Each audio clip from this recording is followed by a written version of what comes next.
colocou a culpa nela, mas a culpa não era de Tamar. Ele esqueceu de olhar para dentro da sua casa, para as ações e atitudes dos seus filhos, para que ele pudesse identificar a causa da morte. Eu coloquei aí no escopo, veja, e está aí, Gênesis 38, verso 7. Quem pode ler? Porém, o primogênito de Judá, era mau aos olhos do Senhor. Por isso o Senhor o matou. Então a Bíblia diz que ele não morreu porque Tamar era uma má esposa. Ele não morreu porque Tamar era uma viúva negra. Ele não morreu, ele não deixou a terra, ele não deixou de existir porque Tamar o tratava mal ou poderia tê-lo envenenado em uma comida. Não, ele não morreu por causa disso. A Bíblia declara que ele morre porque ele era mau, ele praticava a maldade, ele fazia o que era mal diante dos olhos do Senhor. E o Senhor foi se irando com as atitudes, com as ações de Er. O Senhor foi desagradando de Er. E diz a Bíblia, em Gênesis 38, verso 7, que o Senhor o matou. Em outra tradução diz que o Senhor o levou à morte, que o Senhor o destruiu. O próprio Deus deu baixa em Er. O próprio Deus apagou a existência de Er. Tudo isso porque o Senhor, ao descer a casa de Er, a família de Er, não encontrava frutos bons na vida de Er. Ele só fazia o mal, ele só produzia para o mal, ele só gerava para o mal, ele só fazia para ver a destruição e a ruína das pessoas que estavam ao seu redor, à sua frente. Como o Senhor deixaria vivo uma pessoa que tinha por obrigação honrá-lo e não honrava? Então Deus, olhando isso, Deus o mata. Aí Judá, não querendo assumir a culpa dos filhos, não olhando para a sua própria casa, olhou para a casa dos outros. Porque é fácil olharmos para a casa dos outros, vermos o problema da casa dos outros, vemos a dificuldade dos outros, a luta dos outros, julgamos os outros, condenamos os outros, queremos cuidar da casa dos outros. No entanto, geralmente deixamos a nossa própria casa desamparada, desprotegida. Vemos os erros dos filhos dos outros, mas não queremos enxergar os erros dos nossos próprios filhos, dos nossos próprios parentes, das pessoas que convivem conosco e têm uma ligação de sangue. Essa foi a questão de Judá. É melhor ficar com medo de Tamar do que encarar a realidade que o seu filho era ruim, era mau, estava longe dos olhos do Senhor, não queria saber de culto, de igreja, de oração, de jejum. Então ele morre, e agora Judá coloca a culpa em outra pessoa. Como se não bastasse, no verso de número 10, no verso de número 9, Gênesis capítulo 38, verso 9, quem pode ler? Onã, porém, soube que esta descendência não havia de ser para ele. E aconteceu que, quando possuía a mulher de seu irmão, derramava o sêmen na terra, para não dar descendência a seu irmão. E o que eu acho interessante no segundo marido de Tamar, ou mulher sem sorte. Mulher sem sorte foi Tamar, porque o primeiro marido não prestava. Não foi nem o diabo que o mata, Deus o mata. O segundo marido, irmão do primeiro, para cumprir a lei do levirato, é entregue a ela. E olha o que a Bíblia diz sobre esse indivíduo. No verso 9 do capítulo 38 de Gênesis, como foi lido pelo nosso irmão Manuel Fernandes, diz: Onã, porém soube que esta semente não havia de ser para ele, E aconteceu que quando entrava a mulher, que quando tinha relações com a mulher, que era sua mulher, por direito de lei, o que ele fazia?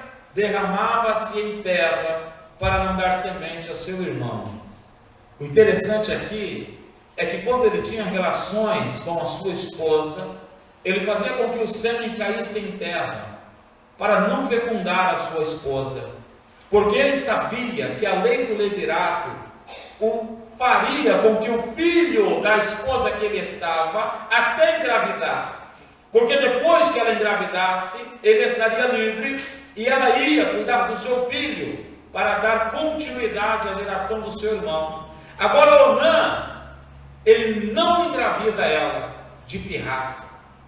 Ele não faz direito o que ele deveria fazer por lei e obrigação, por pirraça. Tudo isso, porque, olha o que diz o começo: Onã, porém, soube que esta semente não havia de ser para ele. Onã é diferente um pouco do seu irmão Er. O Er só fazia maldade, era ruim porque queria. Agora Onã era egoísta. Onã é o tipo da pessoa que só faz bem feito se ele fizer para ele.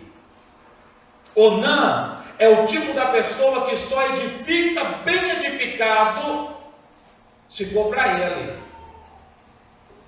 Ele só luta com garra, com dedicação, se for para ele.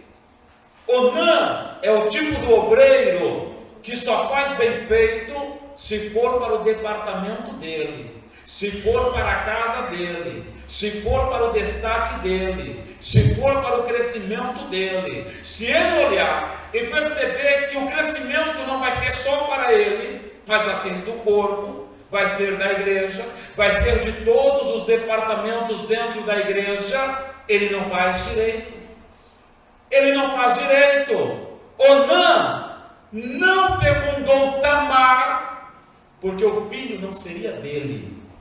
Ele queria produzir, ele podia produzir, ele tinha fertilidade para produzir, mas porque era para ajudar o finado irmão e para cumprir a lei, ele não produziu. E ele diz: o filho não é para mim, eu prefiro que o meu sêmen caia na terra, eu prefiro que a minha fertilidade morra na terra, eu prefiro que nada aconteça. E aí, esse indivíduo, Onã, ele impede Tamar de prosperar, ele impede Tamar de gerar vida, ele impede Tamar de ser uma mulher honrada e bem-sucedida aos próprios olhos dela. E quantas vezes não fazemos direito porque não é para nós, é para o nosso patrão? Quantas vezes não fazemos direito porque não é em nossa casa, é na casa dos outros? Quantas vezes não fazemos direito porque julgamos que o que estamos recebendo não condiz com aquilo que nós estamos fazendo? Aí relaxamos, aí temos condições de produzir vida, mas não produzimos. Começamos a fazer pirraça, igual o Onã fez. Eu até vou ter relação com ela, mas a minha produtividade vai cair. Mas aquilo que vai fecundar ela, eu não dou para ela. Aquilo que vai realizar o sonho dela, eu não dou, porque o sonho é dela. Se fosse o meu, eu daria. Quantas vezes somos bons para realizar os nossos projetos, para correr atrás dos nossos sonhos, mas quando os projetos não são nossos, os projetos são de Deus para a nossa vida, nós murmuramos, reclamamos, pirraçamos, dormimos, não fazemos. Quantas vezes deixamos de fazer algo com excelência, porque este algo vai abençoar outras vidas, vai destacar mais o fulano e o ciclano. Onã é o obreiro pirracento, é a pessoa pirracenta, egoísta, no mínimo, que só faz para ela, para o ventre dela. A Bíblia é bem clara e ela diz que se sabemos fazer o bem e não fazemos, já estamos pecando. Só de um indivíduo saber que tem que fazer o bem e não faz, ele já está pecando. A Bíblia é bem clara quando ela diz que tudo o que formos fazer, tudo o que colocarmos as nossas mãos, que façamos como para o Senhor e não para os homens. Tudo o que vamos fazer, nós devemos fazer para agradar ao Senhor, para louvar o nome do Senhor, para exaltar o nome do Senhor, porque não somos nós quem aparecemos, mas é o brilho do Espírito Santo que deve aparecer em nossa vida, em nosso ministério, em nossa casa. Aleluia, Deus. Não importa se o que você está fazendo vai edificar mais alguém, mas se você ajuda alguém a subir, mais cedo ou mais tarde, Deus vai te ajudar a subir também, porque Deus é fiel. Deus é fiel. Então todo senso de mesquinharia, todo senso de pirraça, todo senso eu não vou porque não sou eu, a ideia não foi